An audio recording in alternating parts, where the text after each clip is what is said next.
Hello, everyone. I am so excited to be in conversation with someone who is a leader in the talent development space. I am joined today with Nadia, who is head of diversity talent programs at Asana.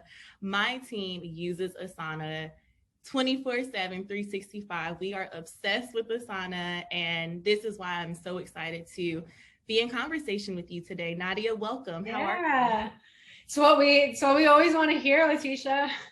Yes, we love Asana. I live by Asana. Like my life would not be where it is without you all. If you need an I love investor, it. call me. I love it. I love it. I'm obviously an avid Asana user now that I'm at the company, but really excited to be with you as well. Awesome. So tell us a little bit about your role as head of diversity talent programs. What does that Yeah. consist of? What are you responsible for, and what is your day-to-day like? Yeah. So as you said, I lead diversity talent programs for Asana, which essentially means looking after our diversity recruiting. And so my role and my team's mission is to help Asana build equitable programs and processes that allow us to drive towards the representation that we would like to see at our company. Perfect. And as it relates to recruitment, which I know is essentially what we're going to be talking a lot about today, is inclusive recruitment. We work with a lot of organizations who really don't know how to even start an inclusive recruitment strategy, Yeah, or to think about it. We're in a time right now where the job market is very, very competitive. It's very hot, but there's also a huge sure push is. for diversity and inclusion. With that being said, what would you say are the key components of an inclusive recruitment strategy? Yeah. It's a tricky one, especially for smaller companies that are high growth. But I think the first place to start is really just taking stock of where you are. So understanding from a representation standpoint, where are you today? And what are your goals around representation, around building an inclusive culture? Where do you envision your company being? And first off, just starting with where is that gap? So how do we then build a strategy to address, what are the gaps that you're seeing in your processes, getting from point A to Z, and really identifying places where we need to bolster processes and also lean into education, because it's not just about where the organization is, but it's also about the individuals that make up the organization and understanding where people are, and what sort of education and buy-in we need to develop across the organization, because recruiting is a team sport. Everybody gets involved. So that piece is really critical.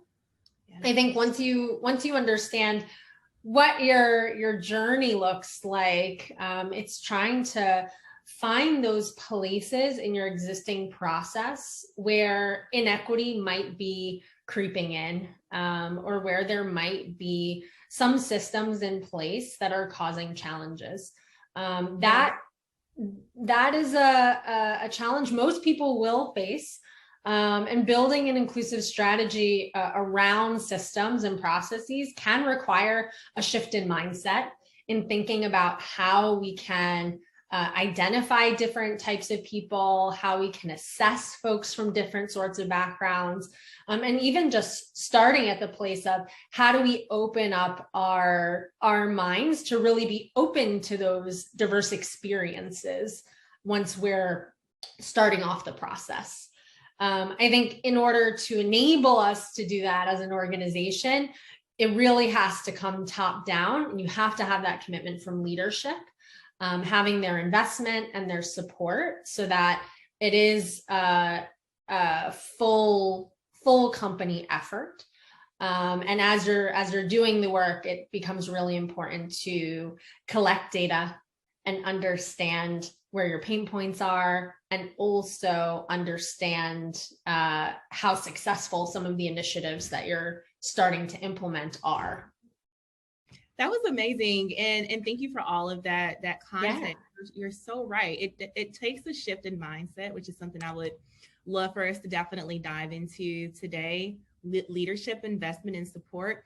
Something else that you said is really important is that it is a full company effort, right? Like recruiting, getting the best talent for the company is everyone's job, right? Absolutely. Even you, Nadia, as a leader at the organization, you might be responsible for that inclusive recruiting piece, but once those candidates get into Asana, you may or may not be working with them day to day. And Yeah. so it is important to make sure everyone is empowered, everyone is educated, everyone is informed on how to, recruit talent. I definitely think it's a skill. The last thing that you said here is collecting data, Yeah. understanding those pain points, which really leads into my next question, which is what kind of data should companies be collecting to help guide their recruitment strategy and goals? Yeah. This is an interesting one because in an ideal world, we would have really perfect and complete data around what is happening in our recruitment pipeline from start to finish, understanding what representation looks like at each stage of the process, being able to then dive into what our pass-through rates are, what representation is looking like as we move down the recruiting funnel, and using that data to identify pain points in the process where we're seeing individuals from marginalized communities fall out. The reality is that almost none of us have this perfect data. And so we got to try and do what we can with what we have, and maybe hone in on some places that are easier to start with, right? So if you're a really small company, especially, or you're just starting to do this work, which means you likely won't have all of this fantastic data, you can use some of those lagging indicators as a starting place. So looking at where are the people that I'm hiring coming from, right? Particularly if we're getting folks in the door who are identifying with marginalized communities, how did we connect with those individuals? And then adjusting our strategy to lean in and invest on some of those channels, right? So how are we getting people to apply for our roles, but also where are we proactively finding folks? And leaning in there. I think having data, once you've set goals, like making sure that you're leaning in and investing on now collecting data related to your goals is really important, so that you can get as close as possible to that more complete picture.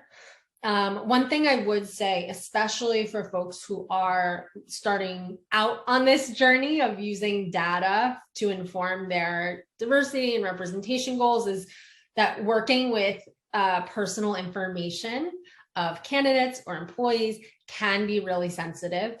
And so you do want to be mindful of leaning into utilizing self-reported data and not building in bias or assumptions into your process. And I always recommend that people consult with their legal team or employment advisors to make sure that they're collecting and storing and using that personal information appropriately. Thank you. That's amazing. And I think that goes back to your initial point, which is you got to understand where you are. And that really is what makes a successful strategy. One is, let's first figure out where we are now. What are we currently doing? Where are we trying to go? And what are those gaps? And that's how you build that strategy. But going back to that data is so important. You said representation at each step of the process. I love that. And then also really thinking about your recruiting sources and your recruiting channels, and thinking about the level of investment. If you are seeing good return already, it might be advantageous to double down on that. Totally. And, when it comes to data does help to tell a story. Have you found that it is easier to get leadership buy-in when you do have data?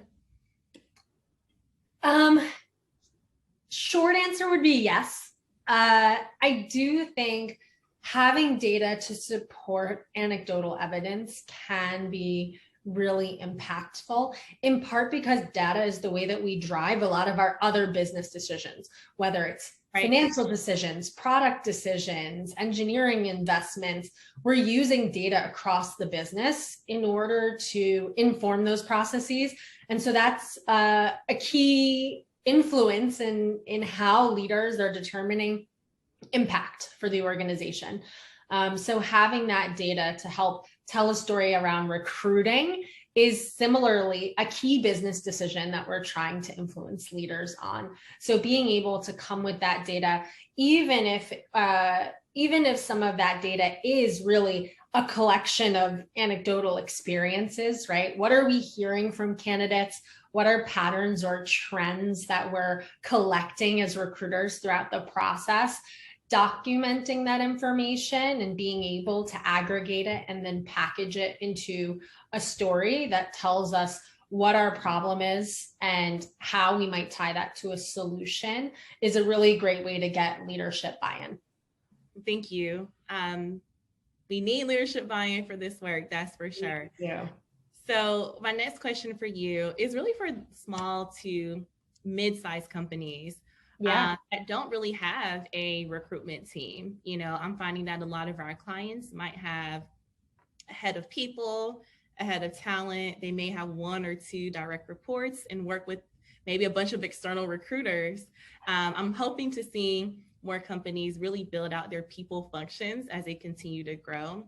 But for those companies who don't really have a large team, what are some inclusive recruitment tips that you would give to them?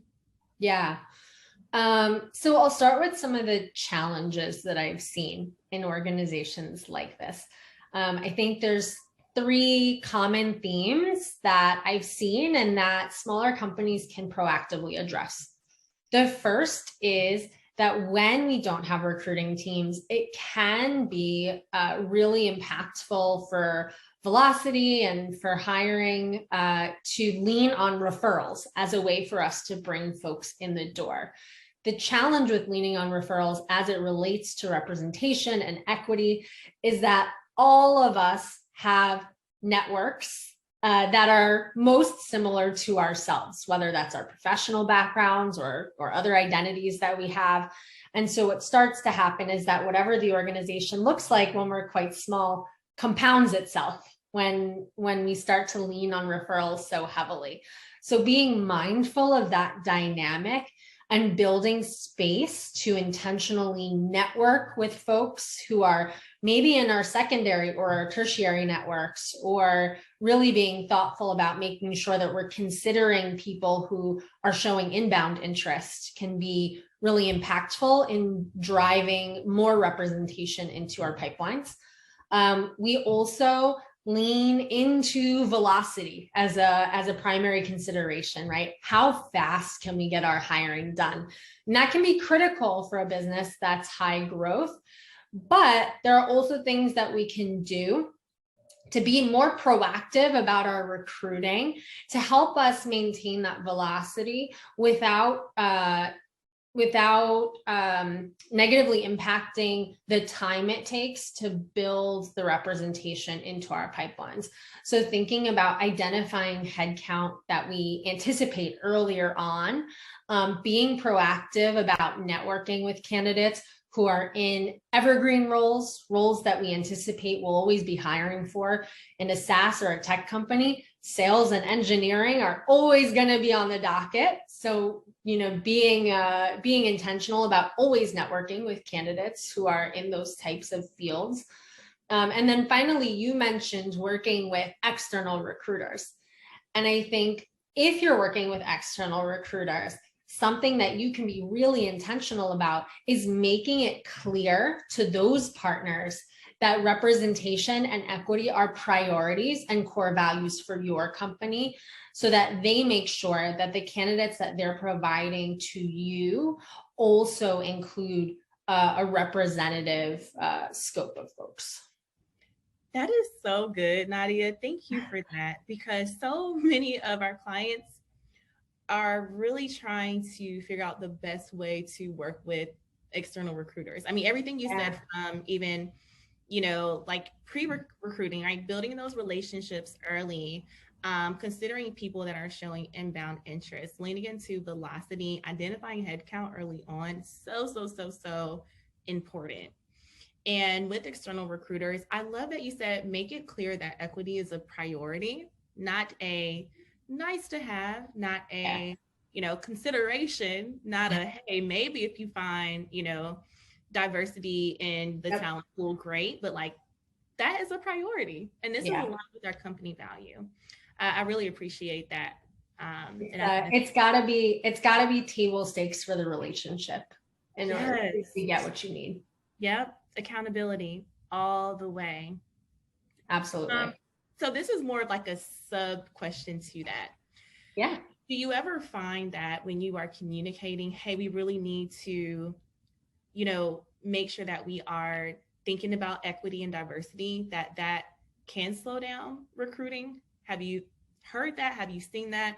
I know that's something that is a big topic in the industry and even with our clients is how can we communicate that we might have to slow down a little bit to make sure we do have representation in the process?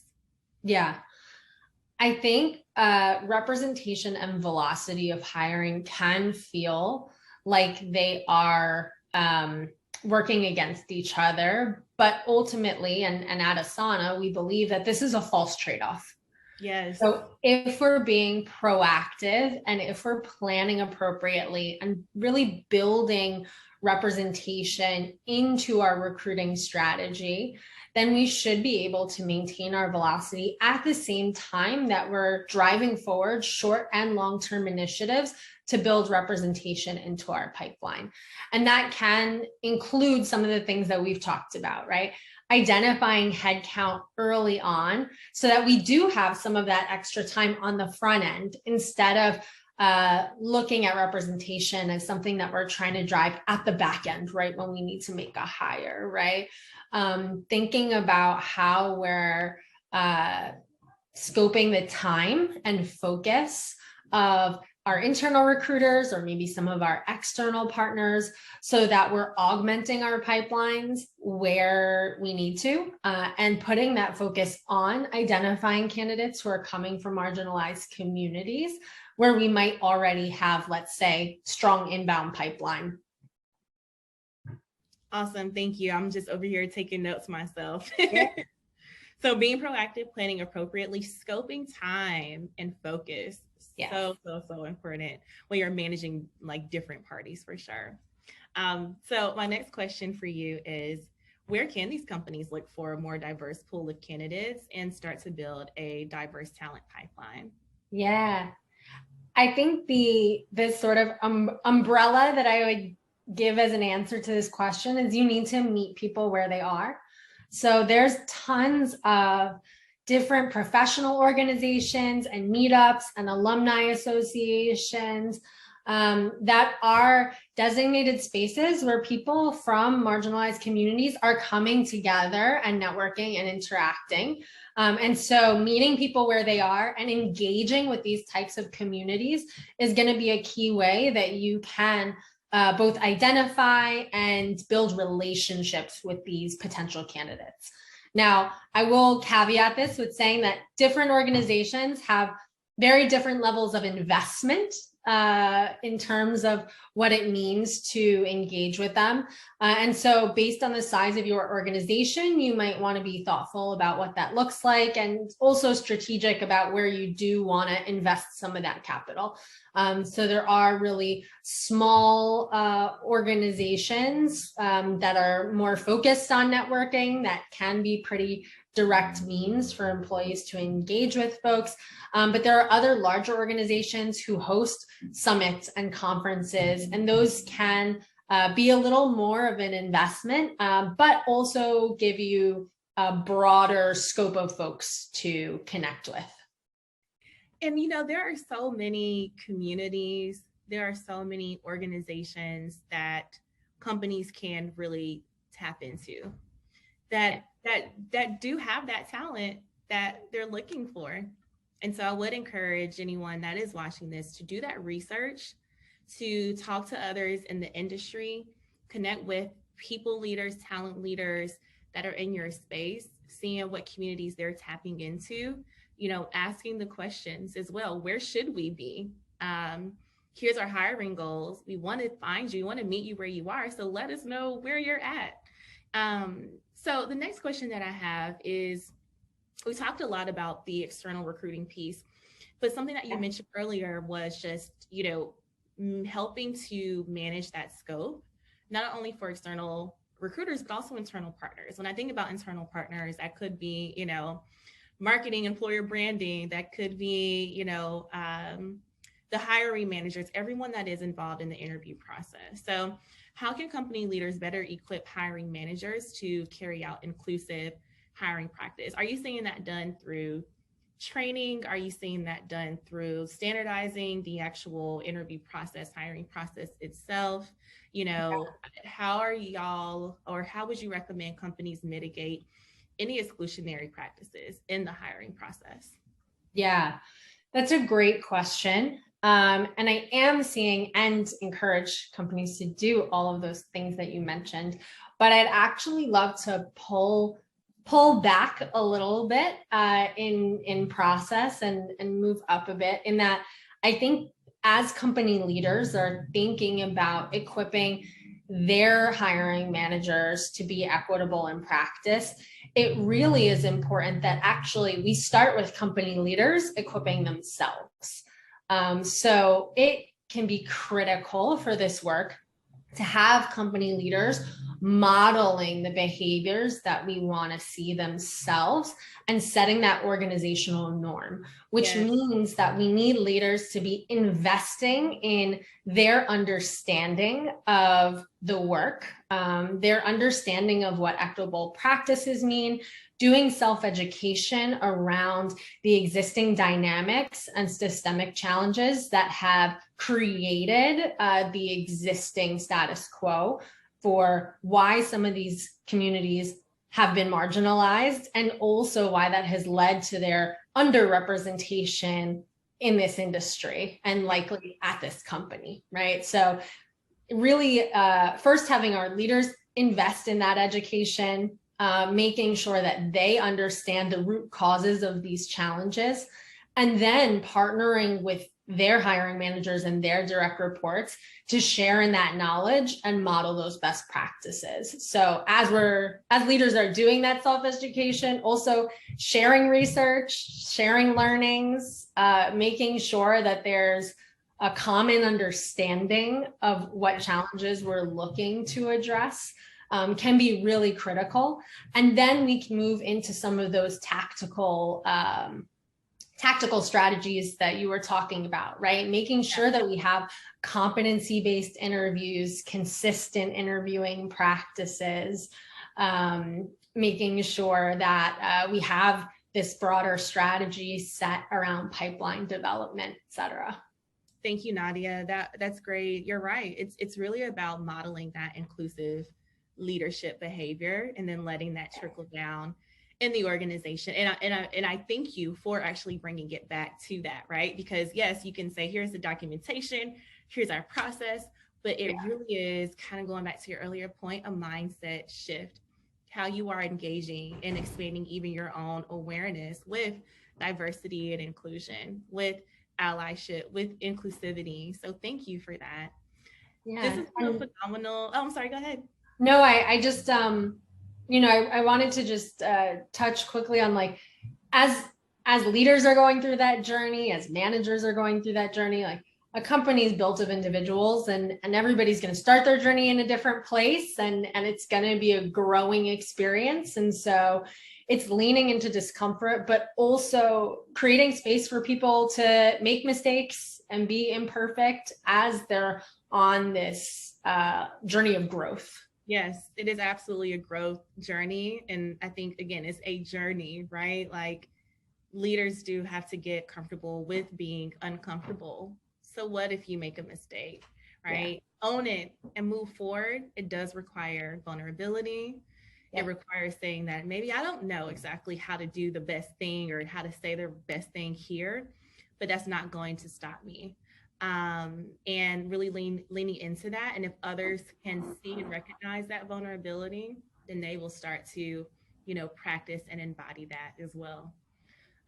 This has been a really, really great discussion. Nadia, I just want to say thank you. And I have one more question before we close out. If there's anything we haven't covered about what you all are doing, at the Asana, on the Asana side, what is your team at Asana doing to attract, recruit, and develop diverse talent? Yeah. So I can highlight two things off the bat that I'm really excited about. One is tying back to our conversation earlier, which is really investing in meeting people where they are, focusing on connecting and building relationships with people who are coming from marginalized communities and supporting them through their career journey. And so some of our partners that we've been excited to go on that journey with over the last year include organizations like Tequeria, People of Color in Tech, and Hue. So we're really excited to continue expanding organizations that we're partnering with who are on the ground and doing the work of connecting and uplifting their communities. And the other thing that I've been really excited to be involved with over the last year is building out our apprenticeship program, Asana Up. Something it's really exciting work, and something that Asana, has taken the lens of is thinking about how can we close the opportunity gap, right? How can we acknowledge some of the systemic gaps around access to education and opportunities, professional and otherwise, and how can we create programs that address these gaps in order to give really talented individuals an inroad into organizations like Asana and help them to create that pathway that they haven't had previously. So we've built this apprenticeship program, Asana Up, and really scaled it across the organization over the past year in order to provide individuals who are coming from non-traditional backgrounds this pathway to employment at Asana. So we've really partnered with great organizations like the Marcy Lab School and Year Up in order to connect with individuals who have this interest in the tech industry, and provide a 4 to 6 month opportunity for them to come in, get real work experience, be supported through mentorship and feedback, and ultimately become full-time Asanas. So I love that. Is a big project that we're really, really enthusiastic about continuing to expand across all of our global offices. Well, congratulations. That is amazing. Asana Up sounds like a great opportunity. So, definitely tap into that if you are interested in learning more. Is there somewhere where they can find that information? Yes, we have more information about our apprenticeship program on our website, asana.com. And also our apprenticeships are opening up throughout the year. So nice. Continue to check in on our careers website, because we'll have opportunities across different teams becoming available consistently. And so Marcy Labs, that's ran by Ruben. Yes. And Ruben and I went to high school together. Oh, that's so funny. I love him, and I'm really proud of what he's doing over at Marcy Labs too. Yeah, they are a fantastic organization. So plug for Marcy Lab School if you're looking for aspiring engineers and product folks. They're a great training ground for awesome talent. It's talent's out there, y'all. So let's make sure that we are doing our part as company leaders to find where the talent is. Nadia, thank you so much for your time today. It was truly an honor. And I think that our audience is going to get so much out of this discussion. Oh, thank you so much for having me. I really appreciate it, and pleasure all mine.